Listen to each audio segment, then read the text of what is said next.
There comes a moment in life when you realize that the hostility directed toward you has very little to do with your actions and far more to do with the unseen depths within others.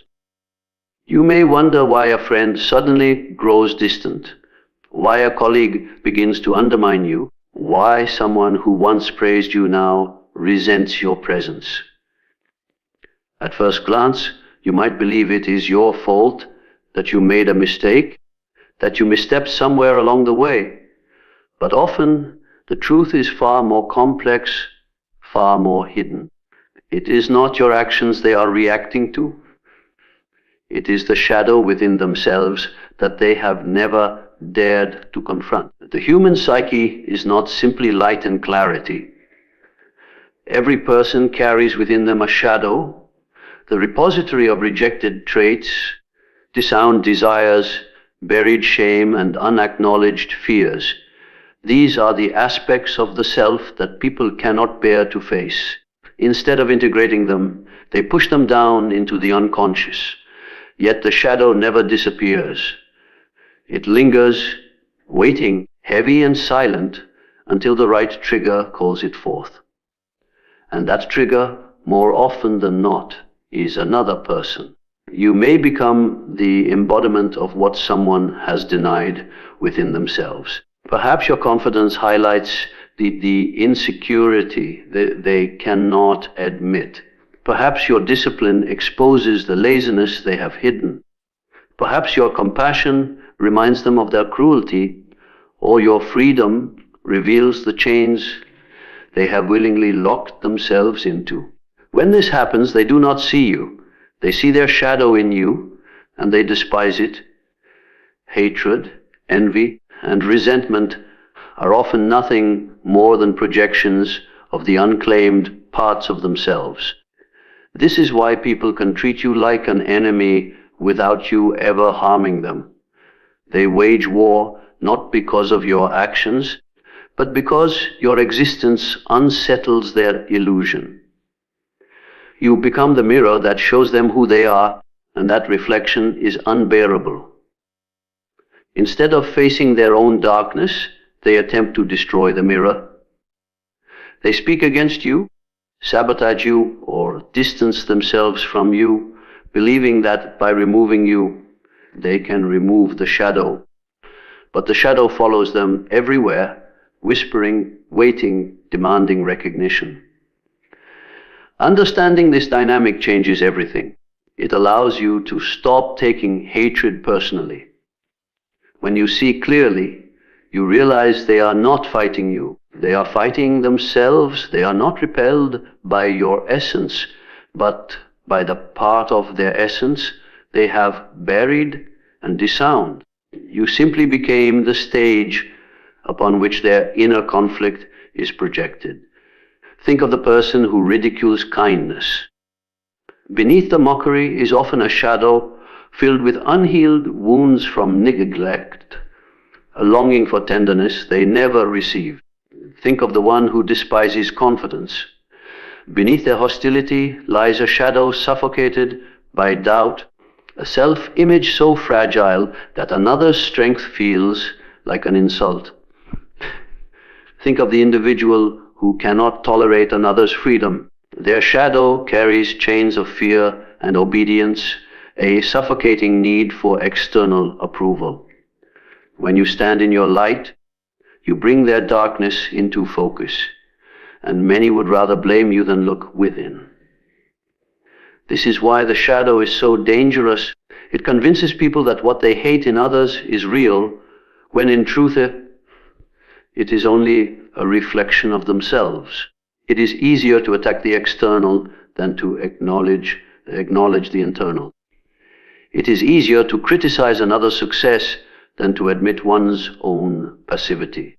It is easier to condemn someone's authenticity than to confront one's own false identity. But you must also recognize that the shadow is not only in others, it is within you as well. Just as you awaken discomfort in others, others awaken discomfort in you. The traits you despise, the people who irritate you, the qualities you mock.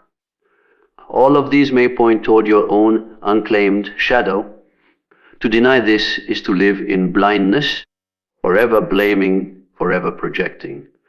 To see it is to begin the work of integration, the work of making peace with the darker corners of your being.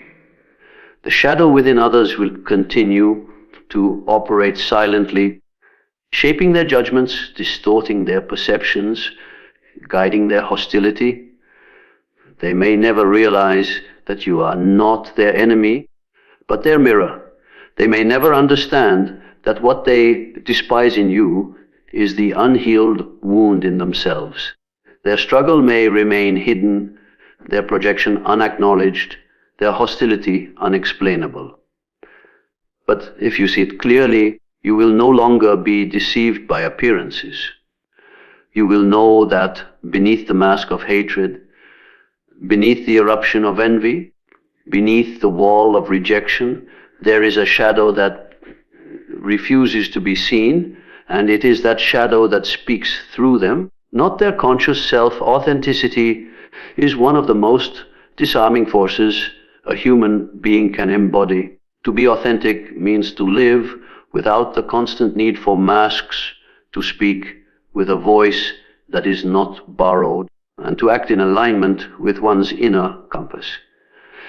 Yet, as liberating as authenticity feels to the one who embraces it, it often awakens resistance, hostility, and even hatred in others.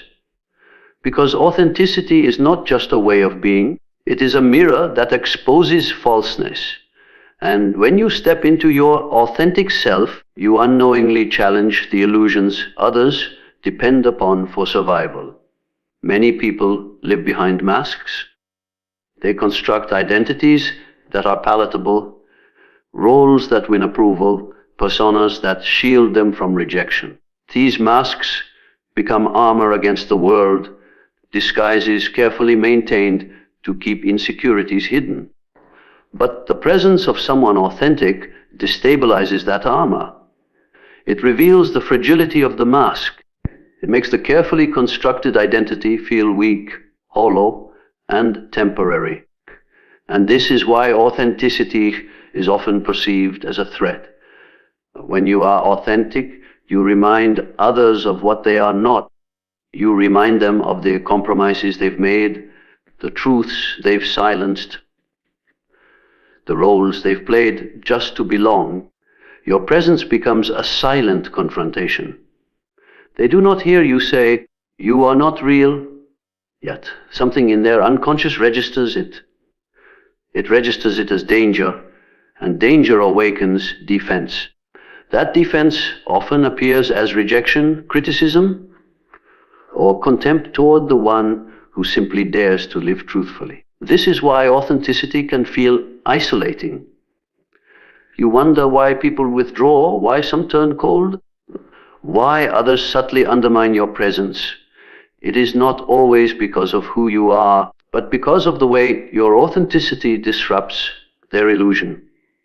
To them, you become intolerable, not for any harm you've done, but for the way your being challenges the stability of the roles they cling to. Consider how unsettling it is to encounter someone who refuses to conform. Their refusal reminds you of your own compliance. Think of the one who speaks truth when everyone else chooses silence. Their courage calls out your fear, whether they intend to or not.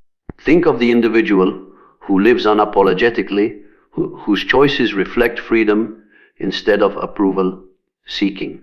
Their freedom highlights the chains around your own decisions. Authenticity, by its very nature, awakens discomfort. It forces people to look inward, and many are not ready to face what they see. But authenticity is not arrogance. It is not rebellion for the sake of rebellion. It is alignment. The simple act of existing as you are, without distortion. Yet this simplicity is what makes it powerful. A mask requires effort to maintain. A lie requires constant reinforcement. An image demands continuous energy. But authenticity demands nothing. It flows, it stands, it breathes. And this effortless presence exposes the exhausting effort others are pouring into their illusions. This is why some will quietly resent the authentic individual. They will mock them, labeling them namavi or self-absorbed. They will accuse them of arrogance or eccentricity. These are defense mechanisms, ways to diminish the threat without having to change themselves. Because to truly accept authenticity means to question their own inauthenticity, and that requires courage most do not yet have. It is easier to scorn the one who stands in truth than to face the prison of one's own falsehood. Authenticity also threatens established power structures. Entire systems are built upon conformity, silence, and obedience. Families, workplaces, and even communities often depend on roles being played, on scripts being followed. The one who refuses the script, who breaks the role, becomes disruptive. They expose the fragility of the system. They prove that the role is not absolute, that the script is not law. And those who depend on the system's stability will often target the authentic one as the problem, when in reality it is their authenticity that reveals the problem. Yet authenticity does more than provoke hostility. It awakens longing deep inside. Even those who resent authenticity feel the stirring of desire for it. They see in you the possibility of freedom. They sense in you the courage they lack. They may attack you, but beneath that attack is envy, a painful recognition of what they have buried within themselves. Your presence reminds them of their unlived life, of the self they abandoned to meet expectations. And for some, this reminder is intolerable. Authenticity is not safe. It does not guarantee admiration or acceptance. In fact, it often guarantees the opposite. To live authentically is to accept that you will be misunderstood, judged, and even resented. But it also means you will no longer live enslaved to the shifting opinions of others. You will not contort yourself to fit illusions. You will not betray your inner compass for temporary approval. You will stand as you are, even when it unsettles others. And perhaps that is why authenticity feels threatening, because it is contagious. The authentic self does not only live for itself, it inspires others, consciously or unconsciously, to question their own masks. And questioning is the first step toward transformation. This is the silent revolution of authenticity. It destabilizes illusions, awakens envy, and provokes hostility, but it also plants the seed of freedom in the very people who resist it. Human interaction is rarely as simple as it appears on the surface. Every conversation, every relationship, every exchange of words or silence carries with a current of power. Sometimes it flows softly, almost invisible, and sometimes it surges with undeniable force. Yet most of the time, these dynamics remain hidden. They operate in the background, shaping behaviors, guiding reactions, influencing decisions. The unspoken war of power is not always about dominance in the obvious sense. It is about control, influence, validation, and the unacknowledged desire to shape another person's reality. We like to believe relationships are built purely on love, respect, or shared goals. But beneath those noble words lie subtler motives. A person seeks reassurance of their worth, another craves recognition, another wants obedience, and still another thrives on superiority. These needs are not always declared, but they play out in the ways people treat one another. When someone suddenly turns cold, when affection turns to hostility, when a friend begins to compete instead of support, it is often because an invisible balance of power has shifted. Power dynamics are rarely equal. Even in the closest relationships, there is an undercurrent of who leads and who follows, who validates and who seeks validation, who influences and who is influenced. These roles can change over time, and when they do, a tension often arises. A person who once felt in control may sense they are losing influence. The one who relied on your weakness may find themselves unsettled when you begin to grow stronger. The individual who thrived on your dependence may feel threatened when you show independence. These subtle shifts often ignite resentment, not because of your actions alone, but because of what those actions symbolize. A rearranging of the silent hierarchy. Consider how people react when you set boundaries. The moment you draw a line, you disturb the balance. The one who benefited from your compliance suddenly sees their control slipping. Their hostility is not about the boundary itself, but about the loss of unspoken power. Or think about how people respond when you succeed. For some, your achievement becomes a reminder of their lack, a disruption of the unspoken agreement that kept you beneath them. The relationship shifts, and the silent power dynamic can no longer hold. Even in ordinary interactions, these dynamics play out. In conversation, who interrupts and who listens? In groups, who commands attention and who blends into the background? In families, who is deferred to and who is dismissed?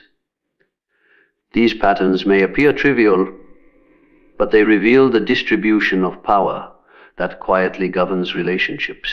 And when one person begins to resist, when they step out of the expected role, it often provokes friction.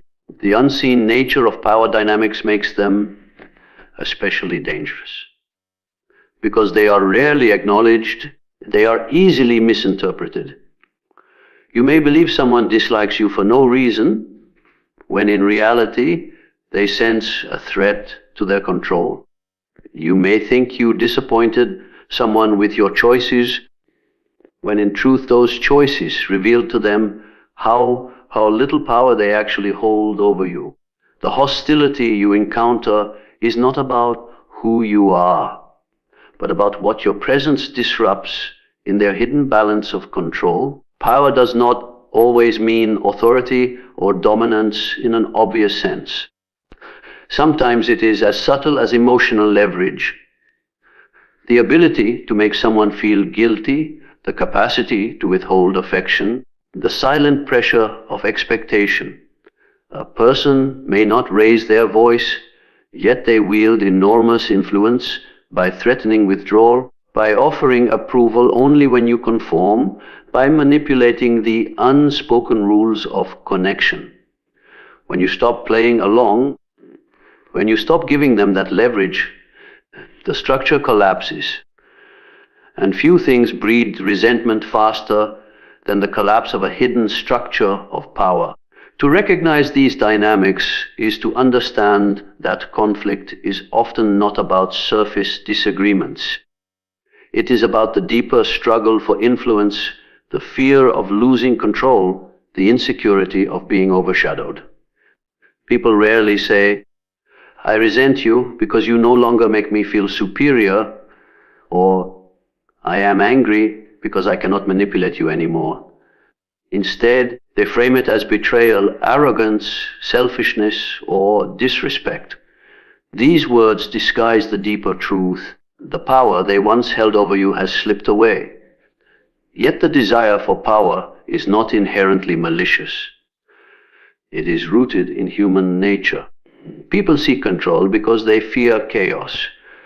They crave influence because it reassures them of their worth. They cling to hierarchies because it makes them feel safe in a world of uncertainty. The problem arises when these desires are left unacknowledged, when they twist into silent expectations, when they turn into hostility toward those who do not comply. You cannot always dismantle these dynamics, nor can you always prevent the resentment they create. But by seeing them clearly, you free yourself from confusion. You stop internalizing hatred as if it were born from your flaws. You begin to see that much of what people project onto you is not about you at all. It is about the shifting currents of invisible power, the silent hierarchies that govern human connection, the fragile sense of control that people protect at all costs. Human beings do not simply see others as they are, they see themselves reflected back through others. Every interaction becomes a kind of mirror, a silent revelation of hidden truths, unacknowledged wounds, and secret desires. What we admire in others often reveals what we long to cultivate within ourselves. What we despise in others often exposes the parts of us we refuse to face. This is the mirror effect, the undeniable truth that the judgments we cast outward are, more often than not, a reflection of our inner world. The mirror effect is why people can suddenly turn against you without cause. They are not truly reacting to you, they are reacting to what you awaken within them. When you embody qualities they have suppressed, you become the mirror that reveals what they are missing, what they are avoiding, or what they are ashamed of. And for many, that reflection is intolerable. Instead of facing it, they attack the mirror. They criticize, they resent, they distance themselves, not because you harmed them, but because your existence has brought their shadow into focus. Imagine the person who mocks your ambition. Beneath their laughter is often the sting of their own unfulfilled potential. Imagine the one who cannot stand your confidence. Their hostility may be the echo of their own buried insecurity. Consider the individual who despises your freedom. Their anger may arise from the chains of fear and approval that bind them. In every case, the hatred is less about you and more about the reflection you bring to their surface. This is why the mirror effect is so unsettling. It does not allow illusions to remain intact. When you live authentically, when you grow, when you embody traits others have denied in themselves, you strip away the comfort of their self-deception. You remind them of who they could be, or who they once wanted to be, or who they fear they truly are. The reflection you offer becomes too sharp, too honest, too revealing. And instead of using that mirror to transform, they may choose to shatter it by projecting their discomfort back onto you. But the mirror effect does not only apply to others, it applies to you as well. The people who irritate you, the traits you find unbearable, the behaviors you condemn with unusual intensity, these may be signals of your own unacknowledged shadow. The laziness you despise in another may reveal the part of you that fears rest. The arrogance you loathe may point to your own buried hunger for recognition. The dishonesty you cannot tolerate may reflect your own moments of silence when you refused to speak your truth. What you reject in others is often a reflection of what you reject within yourself. To recognize this is to understand the profound truth of projection. When a person projects their insecurities onto you, they are unloading what they cannot face. They accuse you of selfishness when it is they who fear being selfish. They call you arrogant when it is they who secretly long to feel superior. They label you a failure when it is they who feel failure knowing at their sense of worth. Projection is not always malicious, it is often unconscious. But it distorts reality, making enemies out of mirrors and turning reflections into targets. This is why awareness is so essential. If you live blind to the mirror effect, You will spend your life believing the opinions of others define you. You will chase approval, fearing rejection, and misinterpret hostility as evidence of your inadequacy. But when you see clearly, you understand the way people treat you is often more about their inner battles than about your worth. Their admiration is a reflection of their unclaimed potential. Their hatred is a reflection of their disowned shadow. The mirror effect also explains why certain relationships feel magnetic. When someone admires you, it is not only because of who you are, but because you remind them of their unlived possibilities. Your courage awakens their own courage. Your kindness stirs their own compassion. Your growth sparks their own desire to evolve. In this way, the mirror can inspire transformation, not just hostility. The reflection you offer can serve as a catalyst, urging others to reclaim the parts of themselves they have long abandoned. Yet not everyone chooses growth when faced with the mirror. Some resist, some deny, some lash out. And so relationships fracture, trust dissolves, hostility surfaces. The mirror effect reveals that conflict is rarely about surface level issues. It is about deeper truths being reflected, truths that someone is not yet ready to face. The anger is not really about your words, your choices, or your existence. It is about the pain of seeing oneself too clearly in another. To live with this awareness is to carry a different kind of strength. You stop personalizing every rejection. You begin to see criticism as information, not condemnation. You recognize that envy is not proof of your guilt, but proof of another's longing. You accept that hatred is often misdirected self-hatred disguised as outward hostility. The mirror effect shows you that human connection is never just about the surface. It is always about reflection, projection, and the silent dialogue between inner worlds. And so the mirror effect becomes both a challenge and an invitation. A challenge because it means you will often be targeted for what you awaken in others. An invitation because it also means every reaction, admiration or hatred, can reveal hidden truths about the one giving it. To see others as mirrors is to gain insight into yourself. To see yourself as a mirror is to understand the invisible reasons why people treat you the way they do. Envy rarely announces itself. It does not arrive with a trumpet of confession or an honest admission of weakness. Instead, envy hides in silence.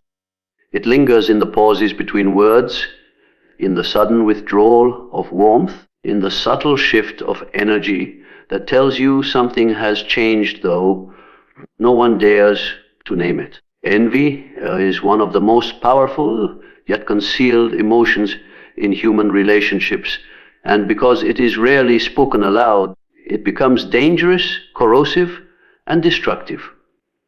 Most people will not tell you they envy you. They will not say, "Your success makes me feel small," or "Your confidence reminds me of what I lack." To admit envy is to admit inadequacy, and pride will not allow that. So envy disguises itself. It cloaks itself in silence, in backhanded compliments, in sudden distance, in hidden resentment.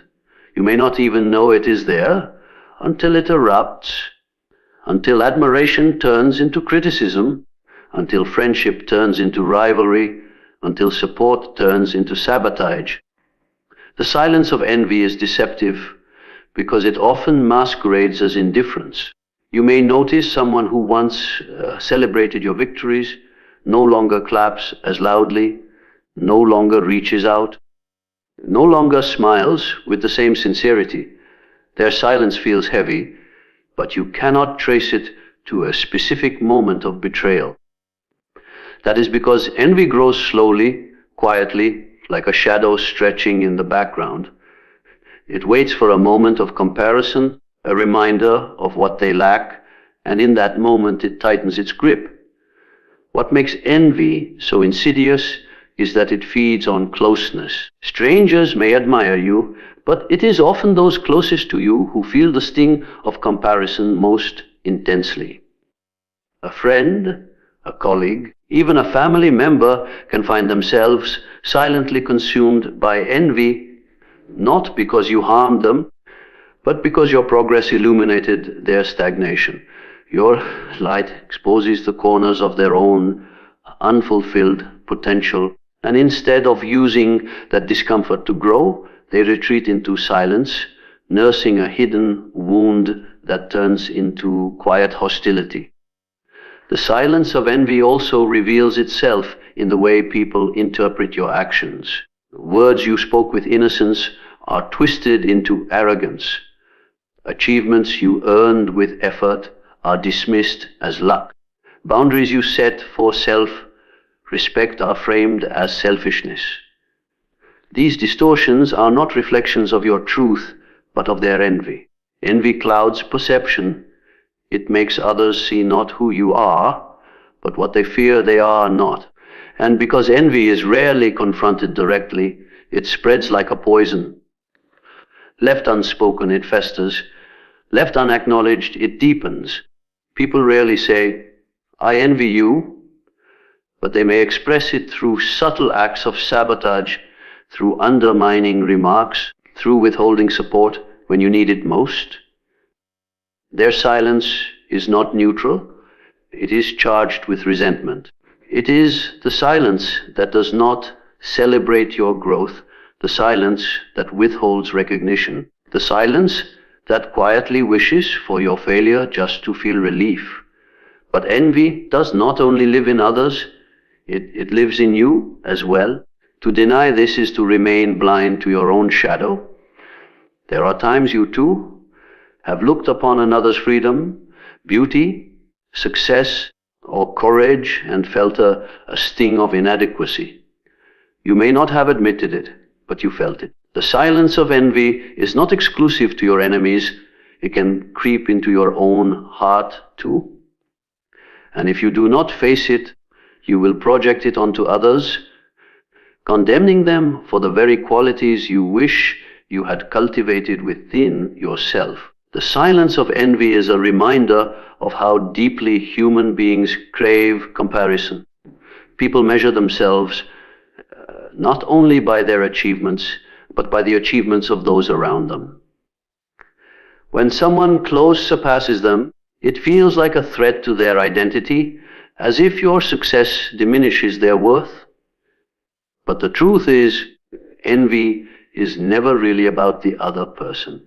It is about the mirror they hold up, the reflection of what remains unlived within the self. To see envy clearly is to understand that much of the hostility you encounter in life is not born from your flaws, but from your light. People are not only irritated by what is wrong with you, they are often more unsettled by what is right with you. They can forgive weakness, but strength awakens their own insecurities. They can tolerate mediocrity, but excellence exposes their avoidance. They can accept conformity, but authenticity highlights their masks. And so, instead of confessing envy, they fall silent, and in that silence grows resentment. The silence of envy is dangerous because it is invisible until it is too late. You may think someone supports you only to discover they were quietly hoping for your downfall. You may believe you are surrounded by friends only to learn that some have been competing with you in secret. The unspoken nature of envy makes it one of the most potent forces in human relationships.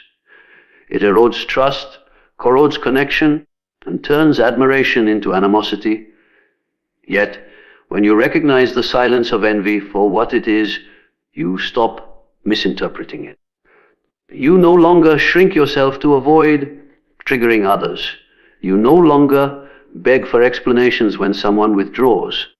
You no longer doubt your worth because of another's coldness. Instead, you see envy as the shadow it is, not a reflection of your failure, but a reflection of another's unclaimed potential. You realize that the silence surrounding your victories is often louder than applause, for in that silence lies the unspoken confession of envy that words will never reveal.